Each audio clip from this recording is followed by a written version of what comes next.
God to me at that time was just a name. It was very one-sided. It was very angry,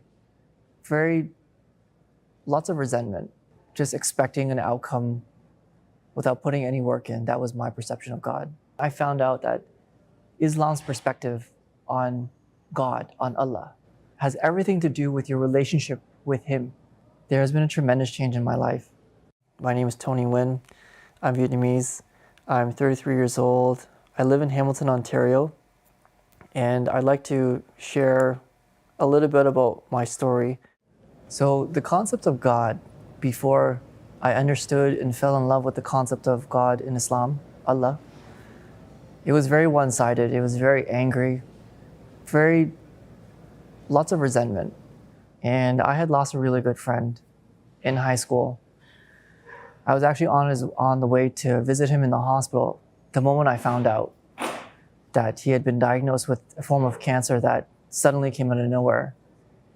And he subsequently passed due to this illness, this diagnosis. And that was hard for me to accept. That was my first run-in with death. And to be, fresh out of high school and experiencing such a life-changing event, you can't help but think and curse, like, why did the world take someone so beautiful and so young,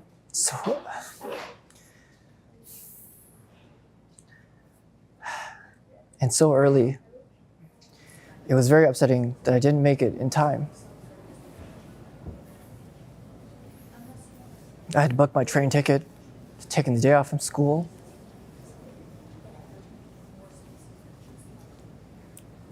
And like that, he was gone.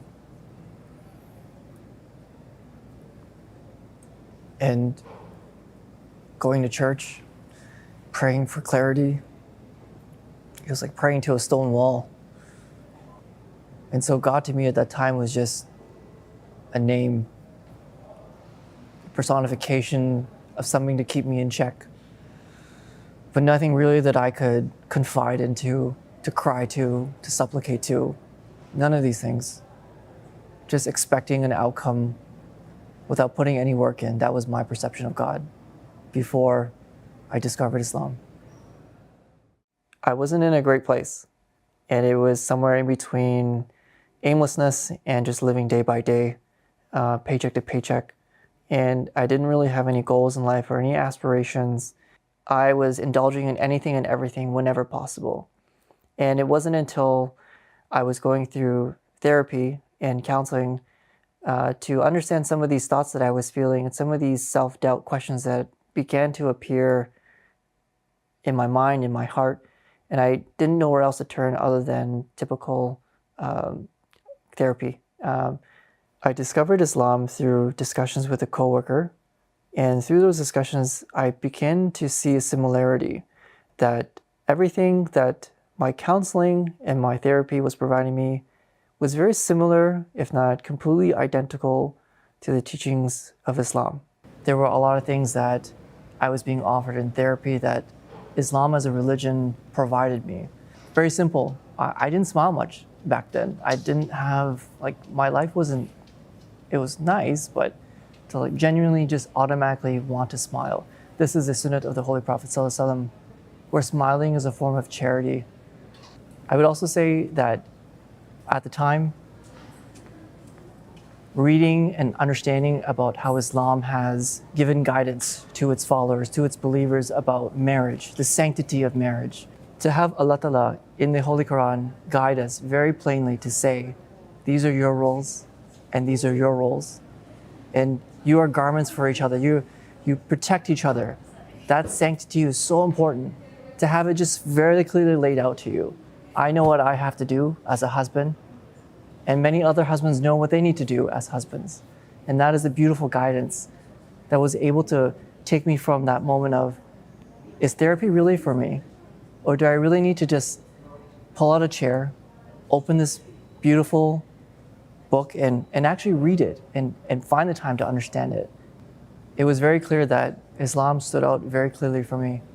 If I distill it in its most basic form, it was the manual of life that I was looking for, to give me the guidance in tough situations, to answer the hard questions that I didn't have the answers to, The moment I found out that Islam's perspective on God, on Allah, has everything to do with your relationship with Him.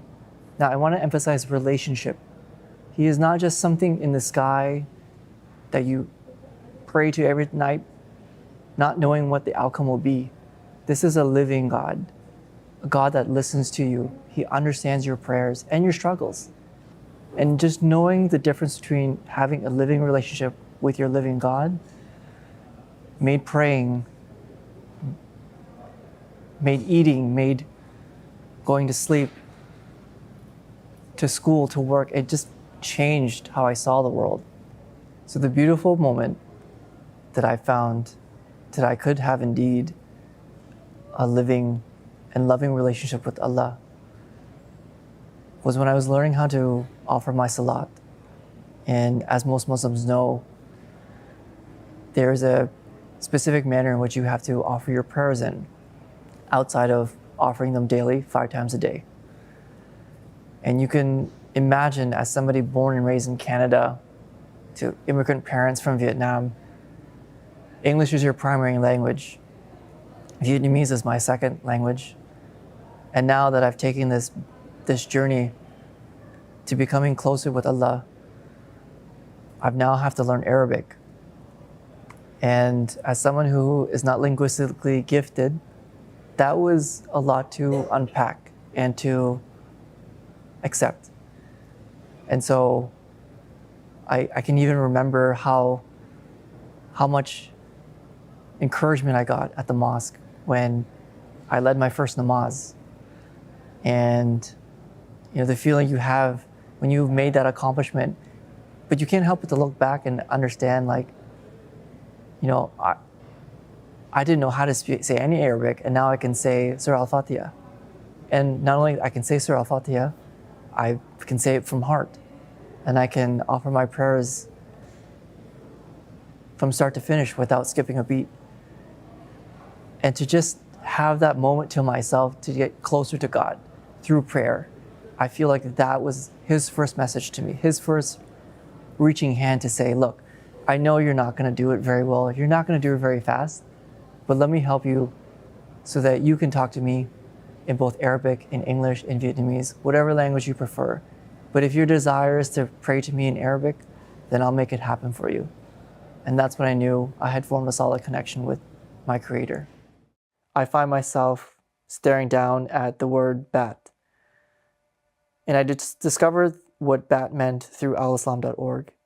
And I remember clearly that day reading that it meant to give your soul to God, to sacrifice your soul, to devote your soul to Him. I had gained enough knowledge. I was content with my knowledge.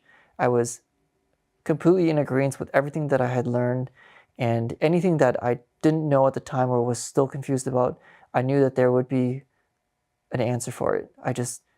Before I got to those answers, I felt like I needed to take this bat, to really put on paper my intention and also my next step in life. Since accepting Islam about 4 years ago, there has been a tremendous change in my life on many scales. The first thing that stands out to me is professionally. I've been very fortunate to have different roles in different capacities that someone with my traditional background in academia you would never think that it would afford you. But through prayers, constant prayers, asking for something that's better for me, that's good for me, I've been able to see my professional development continually improve year after year. Another instance where I feel this relationship has continued to blossom is with my family. I went from someone who didn't want anything to do with the family, didn't want anything to do with a child. I just wanted to live for myself. I wanted me to be responsible for all of my successes, my failures. I'm in control.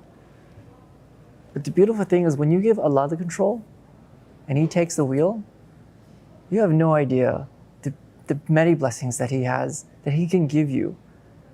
Alhamdulillah, I have a beautiful family, beautiful daughter, a beautiful wife, supporting family, beautiful relationships with both sides of my family, There's nothing more that I can ask for.